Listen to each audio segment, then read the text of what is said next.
if a person that has anxiety and anxiousness doesn't get good REM sleep, you're going to be worn down, you're going to be groggy, and you're going to not be able to metabolize a hormone called cortisol very well. That's Dr. Peter Martone, a chiropractor dedicated to improving sleep for better health.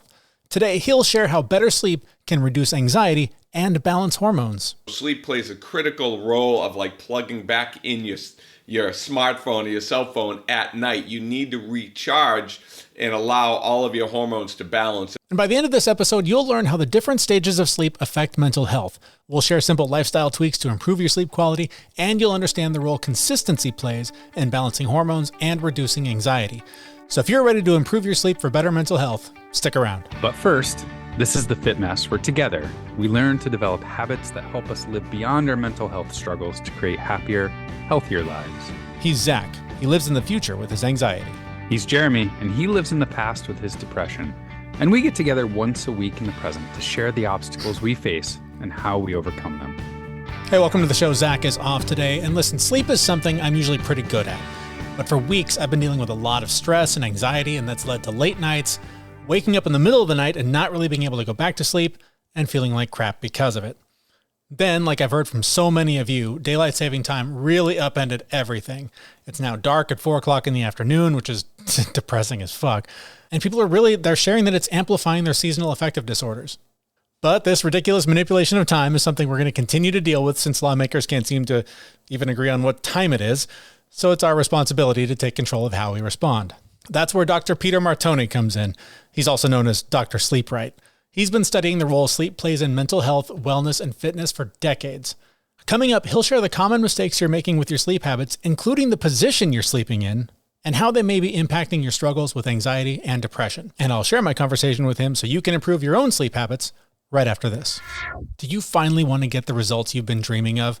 My personal trainer is giving you the chance to learn how to create an empowering environment that sets you up for success.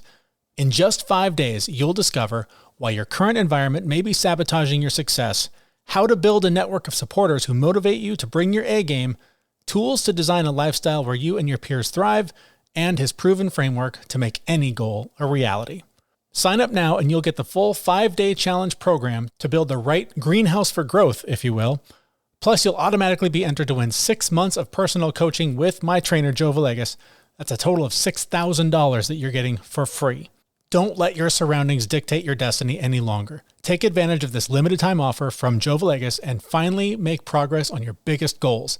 Let him help you create the empowering environment you need so you can achieve the breakthrough you've been waiting for. So sign up for Joe's 5-day Change Your Life Challenge. You can do that at resultswithjoe.com, or you can hit the link in our show notes at thefitmess.com. Dr. Martone, thanks so much for joining us today. Let's start with some basics. What are the common mistakes you see people making when it comes to their sleep habits and their routines? Yeah, most people are making critical error in the positioning of sleep. We think about sleep as getting, rest and repair and where we kind of rejuvenate. So we're all trying to focus on getting the best sleep, but we miss the important aspect of the alignment when we're sleeping. And one of the reasons that we toss and turn is because our bodies are in pain. So the pure fact that we're putting ourselves into positions that are not sustainable all night long destroys the other two. So if we're not concerned with our structure, and if we're not putting ourselves into a position that is sustainable, which means it's a position that you can stay in for 8 hours without tossing and turning, you're setting yourself up for failure every time you fall asleep. All right, so I have a question about this because I probably have horrible sleep posture, but it's the position I do sleep in that I stay in, I think has done some damage. I have some chronic shoulder pain because I sleep on my left side with my arms sort of straight out underneath me, and it causes this sort of chronic issue with my rotator cuff. But that's the position where I'm most comfortable. So how do I start to counteract that? How do I switch that position so that I can actually sleep well and not do damage to my body? Well, first, it's not the position you're most comfortable. It's the position you feel most safe in. So comfort and security are very, very different. So we put ourselves into positions where we feel safe, not where you're comfortable, because you can't sustain a side sleeping position. So what I often ask people is I say, listen, watch a 2-hour movie in the position that you think you fall asleep in and see how long you can stay in that position.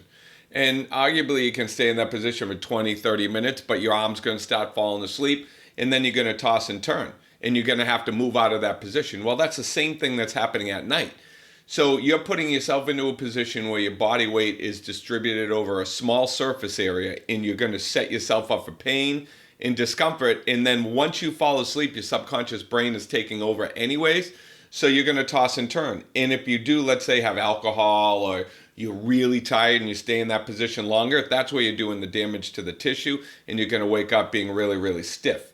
But due to Davis's law, your tissue remolds based on the stresses that are applied. So if you fall asleep on your side and on your shoulder, you're going to end up having shoulder impingement because the tissue just remolds and it realigns the capsule.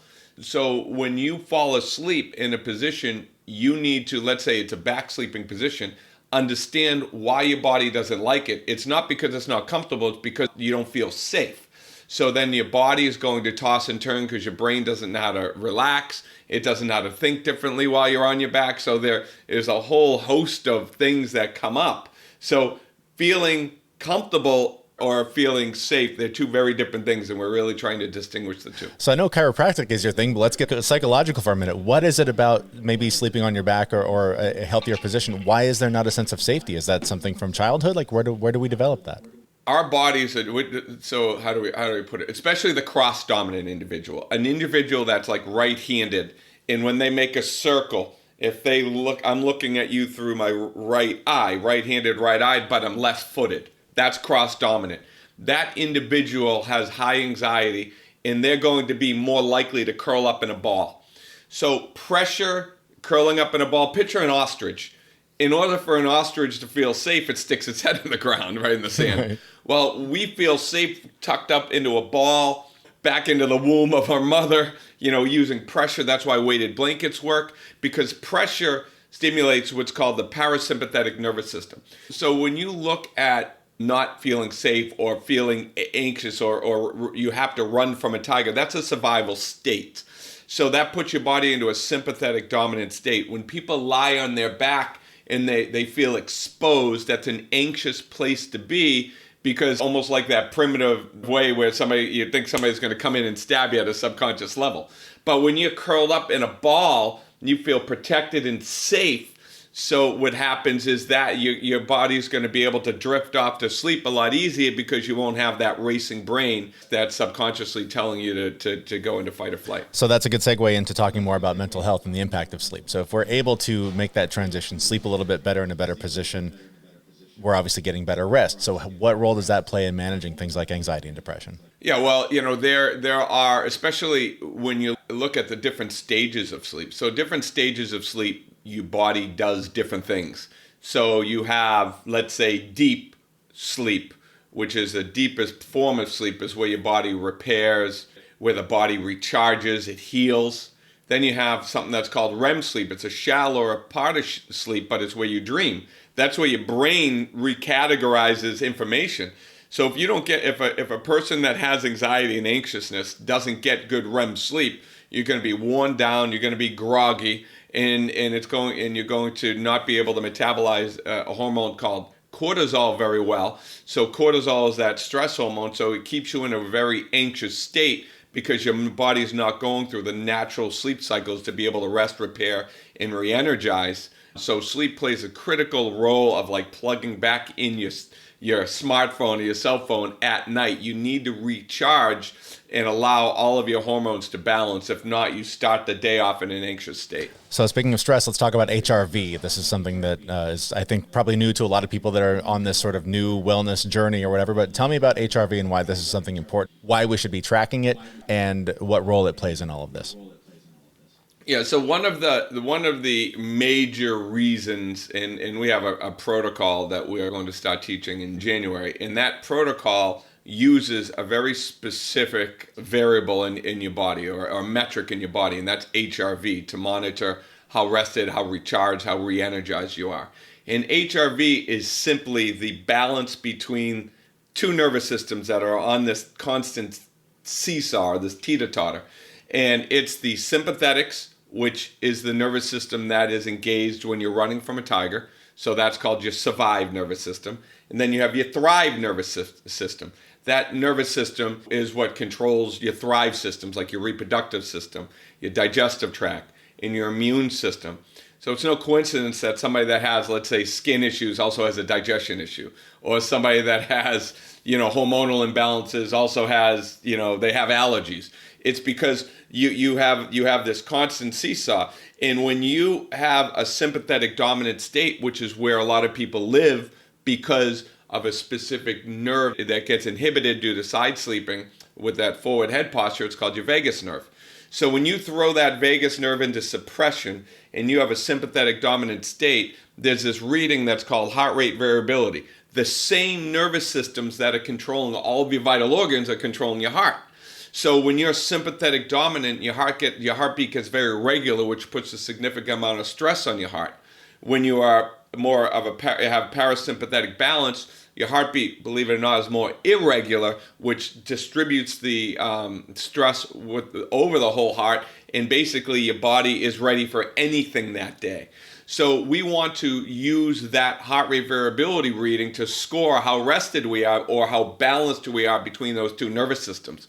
Because you want when you want to run from a tiger, you want to run from a tiger, but you want to be in balance when your body, in order to digest food, in order to have good hormone balance and things like that, we need a little bit more balance. So when our HRVs are really low, it means we're very sympathetic dominant. When we're running our systems down by high cortisol levels, and we'll become chronically fatigued in no time. So how does all that play into somebody with insomnia or some sort of a sleep disorder? Like what's going on there where somebody they cannot get to sleep, they end up struggling and getting 3-4 hours of sleep a night? Well, when you look at insomnia, unfortunately there are so many different variables for that. Most of the time their timing is off. They have high anxiety. They can't shut their own brains down. They're either eating too late. They're having too much caffeine. They have nicotine that keeps their body stimulated. They have some stimulants that their body isn't dealing with well. They're not detoxifying well at night. There are just so many variables with insomnia. So I think really a good overview is to take a good look at the median of how people are, right? You got great sleepers, you got insomniacs, and then you have 90% of the other people that live right in the middle. The people that live in the middle, the most of the people that are out there, they have full control of their daily rituals. And as long as they kind of, pull things into a consistent pattern, they start to get their timing right, they start to work on their focus of their alignment while they're sleeping at night, they create that safe environment, and they manage their airway effectively, being able to, manage that airway while they're breathing, especially in those positions, and they learn how to shut off their brain. Most people can get a great night's sleep if they start working on these habits. I want to talk a little bit more about some solutions that you have to offer, but tell us a little bit more about how you got into this. How did sleep become such a focus of the work you do? I can still remember when I was 6 years old in Malden, Massachusetts, and my bed was up against a window and on my front porch on a busy street, and I could always remember when my parents told me to go to sleep. I always thought when I laid in bed somebody was going to smash through that window, kidnap me, and take me away. So I curled up in a ball. I put all my stuffed animals all around me, and I faced the crucifix, so prayed to the Lord that nobody would take me. That's how we are told to go to sleep, and I did that for years and years and years. I had shoulder impingement syndromes, I had hip issues, I had back issues, and then fast forward, and I was a chiropractor at the time, helping people with back pain and neck pain, and I myself had pain the first 15 years of my practice, almost every day. And I just attribute it because I'm a mountain biker, or I work out at the gym, so it's there. I can help them, but I couldn't even help myself. And then finally, I herniated my own disc in my lower back. I was in the emergency room. I knew that there was a pattern. I'd been helping thousands of people. I take X-rays. I take post X-rays, and I reviewed 3,000 X-rays and found that the body works on loss. Due to the writing reflex, body posture adjusts to head position. So I had this forward head posture because I was sleeping curled up in a ball, and then the body reacts by taking pressure off of the what's called dura mater in the spine. It rotates the hips through a psoas major muscle spasm. That psoas is the only muscle in the human body that attaches directly to a disc. So I'm like, holy mackerel, when the psoas is in spasm, it causes a weak disc. That's why I had pain all these years. So I started to jam, what was it? It was a towel at the time under my neck and falling asleep like that, and found that as I started to correct my cervical curve, it took out the rotation in that psoas spasm, and next thing you know, my disc herniation is healed. I've never had back pain again since. So then I developed a solution in a pillow, and now I train people all over the world on how to implement these patterns in their own life. So let's talk about that device. That it sounds a little more sophisticated than a towel. Tell us about the neck nest. Really, I mean, the device is a type of pillow. I'm an exercise physiologist. I'm a chiropractor. My passion was kinesiology, the study of biomechanics. So when you look at how the body moves and how it reacts under laws.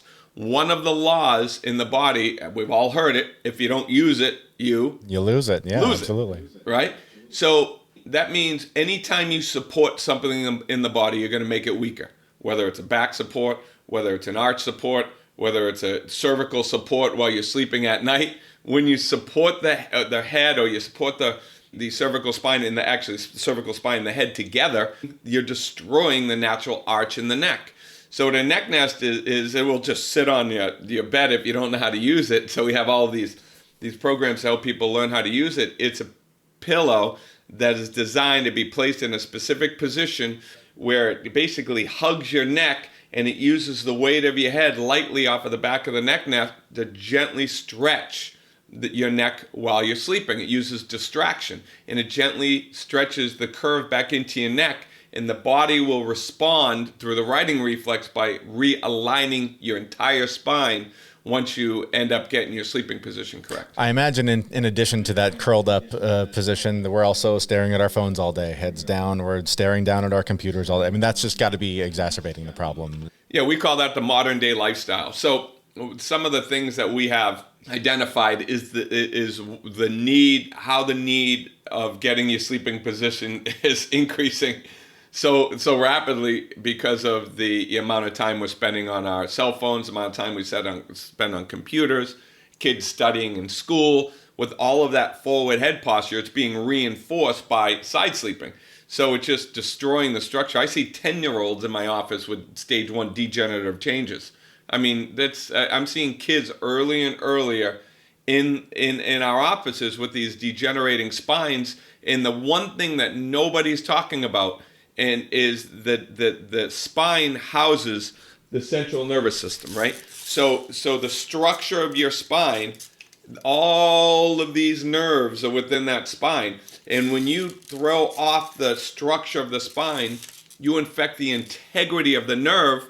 And that nerve, just like a wire going to a light bulb, if you have a dimmer switch and you dim the switch, if you affect the function of that nerve, you're going to dim the organ, and you're going to throw the body into imbalance. And a lot of times people are looking at the organ as the cause of the problem when it's really the structure of the spine affecting the nervous system, throwing that out of balance, and that's where disease comes from. Oh, that's fascinating.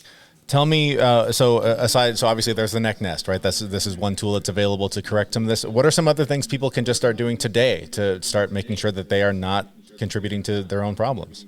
Yeah, so you can start sleeping on your back. Don't support your head.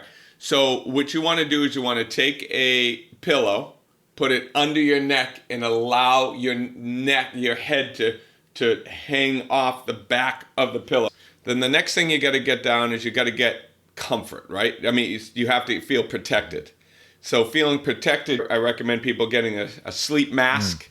You can get a sleep mask anywhere and use that pressure against your eyes, because we find if you just use pressure against your eyes, that stimulates the vagus nerve and it improves heart rate variability, lowering your heart rate, and that will allow you to also get good sleep. And then the third thing is when you sleep with your hands and your feet out of the covers, so that when you sleep with your hands and your feet out of the covers, your hands and your feet are going to be like radiators. And we need our body temperature to drop about 2 degrees Fahrenheit in order to get into good deep sleep. So you want your hands and your feet out so you can cool your core. So yeah, I love sleeping in a cold room. This is a constant battle with my wife and I with the thermostat, so that's funny. But also, when I was a kid, it's funny you mentioned safety, because I could not have my feet out from under the blanket because there was that, like, you know, the boogeyman or whatever was going to get your feet. So it's funny how, like, even that psychology, there is that safety of, like, I'm under the blanket, so I'm safe. Yeah, it's amazing, and it's important. I tell people, try to maybe lock your door if you sleep alone. Mm-hmm. You know what I mean? Yeah.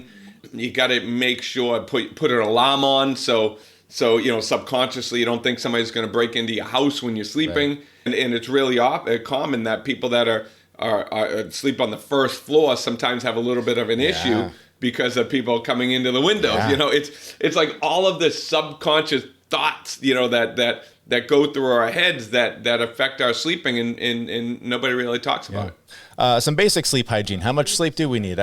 7 hours seems to be the magic number I hear a lot. Is there a number that applies pretty universally? Yeah, if I got 7 hours, I would be dead to the world. Because my brain works very, very. The more the higher metabolism you have, the more you're a thinker you are. You think about this. Here's a phone, right? You have a cell phone. The more apps you have running, the more it's going to drain the battery and the more recharge time you need. So if you are one that exercises often, you want to stimulate your metabolism. Believe it or not, you sleep more, your metabolism's going to raise.